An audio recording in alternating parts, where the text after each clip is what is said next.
अदरी आश्रित समाज ने अपने विभिन्न मांगों को लेकर समाहरणालय के समक्ष किया प्रदर्शन। पीडीएस दुकान के विरुद्ध भी की शिकायत। मंगलवार के अपराह्न 2:30 बजे फुटपाथ फेरी विक्रेता संघ के बैनर तले अदरी आश्रित समाज के सैकड़ों लोगों ने समाहरणालय के मुख्य द्वार का घेराव कर विशाल प्रदर्शन किया। इस दौरान सभी लोगों ने गांधी मैदान से मुख्य बाजार होते हुए समाहरणालय पहुंचे, जहां जिला प्रशासन के विरुद्ध नारेबाजी की। भाजपा प्रदेश कार्य समिति सदस्य व अदरी बचाओ अभियान के संरक्षक अनिल सिंह ने बताया कि नदी किनारे बसे हुए परिवारों को हटाने से ज़्यादा बड़ा विषय है कि बिहार सरकार ने शहरी स्लम नीति 2021 में लाया। इसके बाद 2013 में पुनः सूचित किया और उसके बाद जितने भी फुटपाथ दुकानदार हैं या जो आदमी आश्रित है नदी नाला पर रह रहा है, उसके लिए बाकायदा 2017 में भी अधिनियम पारित हुआ। बिहार सरकार द्वारा यह कहा गया कि जहां पर ज़मीन उपलब्ध नहीं हो रहा है तो जहां ज़मीन मिले वहां पक्का फ्लैट बना कर देना है, लेकिन वह नहीं हो पा रहा है। आखिर सरकार से जुड़े लोग क्या कर रहे हैं, यह समझ से परे है। जो परिवार अस्थायी बसावट में रह रहा है, मेहनत मजदूरी करने वाले लोग गर्मी में धूप में, वैसे लोगों के लिए पक्का मकान बनाने के लिए केंद्र सरकार ने भी पैसा दिया है। राज्य सरकार ने भी घोषित किया है, उसमें अनुदान है और पब्लिक प्राइवेट मोड पर इसको डेवलप करके हर व्यक्ति को भवन बना कर देना है। अनुसूचित जाति जनजाति अनुसरण समिति के सदस्य शशि सिंह ने बताया कि अदरी नदी किनारे सैकड़ों परिवार 50-60 वर्षों से रह रहे हैं। लोगों का जो पक्का मकान बना हुआ था वह भी वर्तमान में टूटकर बिखर गया है। सभी लोग झोपड़ी में रहने को मजबूर हैं। राज्य सरकार द्वारा योजना चलाई गई कि सभी गरीब लोगों को 3 डिसमिल जमीन खरीदकर पक्का मकान बनाकर उन्हें रहने के लिए दिया जाए, लेकिन अभी तक कोई सुविधा बहाल नहीं की गई है। राशन कार्ड में 5 किलो अनाज की जगह पर मात्र 4 किलो ही अनाज मिल रहा है। जमीन देना होगा, गरीबों को पक्का मकान बनाना होगा। जमीन सरकारी है, जमीन हमारी है, जमीन सरकारी है, सरकारी है। ये बात है कि हम लोग रहने का घर नहीं है, घर में पानी घुसता है और जो भी हटावा चाहिए, जो भी हम लोग के जमा पूंजी थोड़ा बहुत है जो कमाए सब लगा दिए, कर्जा भी लेकर लगा दिए, उस पर भी हम लोग वो हो रहा कि यहाँ पर से हटो। तो हम लोग कहाँ जाए? 3 डिसमिल जमीन के लिए सरकार घोषणा की थी, हम लोग अभी तक प्राप्त नहीं हुआ है, तो हम लोग कहाँ जाए? 40-50 बरस से हम लोग ऐसे रह रहे हैं, कर्जा लेकर के कर्जदारों हम लोग के वो कर रहा है, ऊपर से हटाने का अलाउट है, तो हम लोग कहाँ जाए? नदी के चाट में हम लोग झोपड़ी बना के हैं और वो घर में भी हम लोग के नोटिस गया, हम लोग के रहने के ठीक नहीं है, खाने के ठीक नहीं है और यहाँ के भूमि है हम, लेकिन हम लोग के पास कुछ नहीं है सर। हम लोग 5 गो 6 गो बाल बच्चा लेकर के एक रूम में हैं और हम लोग का कोई आमदनी नहीं है, कमाते तो खाते हैं और घर दुआर ये नहीं है सर, हम लोग के कुछ भी नहीं है। समाहरणालय के समक्ष हम लोग प्रदर्शन कर रहे हैं कि औरंगाबाद नगर क्षेत्र में बस पड़ाव के पास जो 60-70 वर्षों से गरीब रहते आ रहे हैं, इनकी हालत अगर जा कर के देखा जाए तो आज भी ये 10वीं सदी में जीवन बसर कर रहे हैं। एक घर में 6-6 परिवार रहते हैं। सरकार की योजना है मलिन बस्ती को हम की ओर करेंगे, हम स्वच्छता प्रदान करेंगे।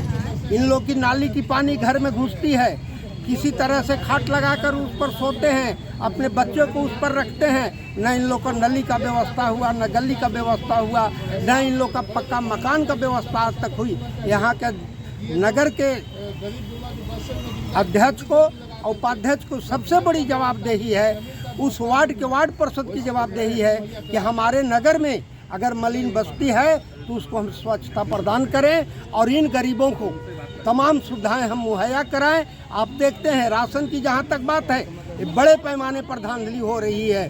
4 किलो राशन देना, ये कहाँ का नियम है भाई? 4 किलो देंगे, उसमें भी आधा सड़ा हुआ चावल देंगे, आधा अच्छा चावल देंगे, मिला करके मजदूरों की ये हालत है। इसलिए इन तमाम सवालों को लेकर के हम लोग यहाँ आए हैं कि इन मजदूरों को अविलंब पक्का मकान की व्यवस्था किया जाए, समुचित राशन का व्यवस्था किया जाए, नली गली का व्यवस्था किया जाए और एक एक परिवार को पक्का मकान अविलंब मुहैया कराया जाए। अगर यह मांग हमारी पूर्ति नहीं होती है तो हम आंदोलन को और तीव्र करेंगे। समस्या ये है कि गरीब 50-60 वर्षों से नदी किनारे बसा हुआ है, एकदम उस पर पक्का भी मकान बना कुछ लोगों का, वो भी अभी टूट टाट के बर्बाद हो गया।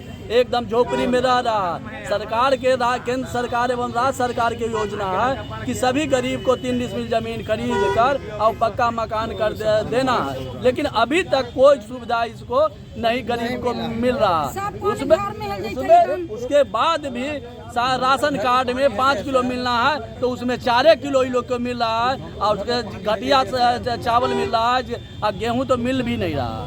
इसीलिए हम लोग आंदोलन कर रहे हैं। बरसात के दिनों में एकदम पानी में रहना पर मजबूर हो रहा है। हटाने से ज़्यादा विषय यह है कि बिहार सरकार ने शहरी स्लम नीति 2011 में लाया, 2013 में पुनः संसूचित किया गया, और उसके बाद जितने जो फुटपाथ के दुकानदार हैं, जो आदमी आश्रित है, नदी नाला पर रह रहा है, उसके लिए बाकायदा 2017 में भी अधिनियम पारित हुआ बिहार सरकार का कि आपको जहां पर अगर ज़मीन उपलब्ध नहीं हो रहा तो जहां पर वो रह रहा है वहीं पर पक्का फ्लैट बना कर देना है।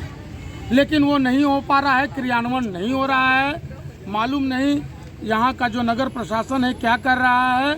अभी तक हमारे जो भाई बहन हैं जो किनारे बिना अस्थायी बसावट में रह रहे हैं, वो इस शीतलहर में, गर्मी में, धूप में बरसों से रह रहे हैं। उनको बनाने के लिए केंद्र सरकार ने, नरेंद्र मोदी जी की सरकार ने भी पैसा दिया, राज्य सरकार ने भी घोषित किया है कि उसमें अनुदान है, और पब्लिक प्राइवेट मोड पर इसको डेवलप करके हर एक व्यक्ति को जो भी फुटपाथ पे रह रहा है, नाला पे रह रहा है, नदी किनारे रह रहा है, उसको आपको भवन बना के और उसको उसके जीविका उपार्जन होने के लिए प्रतिष्ठान बनाकर देना है। इतना भर मांग है। तो सर के ऊपर छत। पैसा जो आ रहा है, पैसा कहाँ जा रहा है? ये तो वो लोग हिसाब देंगे जिनके पास पैसा आ रहा है। ये भ्रष्टाचार का प्रकाष्ठा है। 1 करोड़ों रुपया कहाँ चला गया, ये तो उनको बताना पड़ेगा कि कहाँ गया। क्या कहेंगे इस पर हम लोग अभी आज सरकार को ज्ञापन दे रहे हैं। अद्री आश्रित समाज इन लोगों ने मिलकर बनाया है। अद्री आंदोलन में ये लोग शामिल थे, और उसके पहले ही हम लोग जब आंदोलन, उसके पहले ही इन लोगों को नोटिस दे दिया गया कि आप लोग यहाँ खाली कीजिए, हमको घर बना के दे दो, बढ़िया घर बना के दे दो शहर में, हम लोग खाली कर देंगे। हमको सरकार से लड़ाई नहीं है। अगर जबरदस्ती इन लोगों को हटा दिया जाएगा तो आप लोग क्या करेंगे आगे चल? ऐसा किसका हिम्मत है जबरदस्ती हटा दिया जाएगा? हटा देंगे तो इन लोग को कोर्ट में रगड़ देंगे। कोर्ट में रगड़ देंगे। नगर परिषद नोटिस भेज दिया गया है। नोटिस भेजा है इन लोगों को बहुत पहले। पहला नोटिस कब भेजा है? पहला नोटिस लगभग 4 महीना पहले भेजा है। 11 महीना में गए नोटिस, 11 को खत्म करने के 12 तारीख को 11 महीना में पहले का नोटिस इन लोगों को भेजा गया था। लेकिन यह ठीक नहीं है। ये लोग भी हमारे भाई बंधु हैं, और आदरणीय नरेंद्र मोदी जी ने कब का पैसा भेज दिया है। राज्य सरकार ने भी हर एक फ्लैट पर 1 लाख का अलग से अनुदान दिया है। 1 लाख रुपया अलग देना है, और कम से कम एक फ्लैट का कीमत 6 लाख रुपया होना चाहिए। वैसा घर बना कर देना है इन लोगों को। लेकिन हेड ट्रांसफर करके पैसा कहाँ जा रहा है, इसका जानकारी हम लोग को भी नहीं। आरोप यह है कि केंद्र सरकार द्वारा गरीबों को बसने के लिए पैसा आवंटित कर दी गई है। बिल्कुल, लेकिन वो पैसा का गबन कहाँ हुआ ये जानकारी नहीं है। गबन हुआ, क्या हुआ, खर्ची नहीं हुआ, हेड ट्रांसफर हुआ, इस विषय में हम लोग बोलने में सक्षम नहीं है। क्या कि हम लोग उस प्राधिकरण के सदस्य नहीं हैं, और ना ही हम लोगों का किसी से संपर्क संबंध है।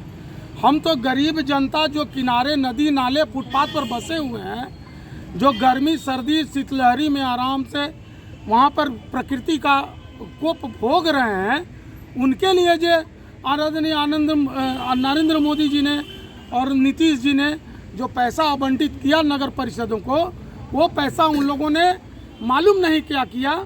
अभी तक हमारे गरीबों को घर नहीं मिला। ये सामने आपके खड़े हैं, कुछ नहीं मिला है।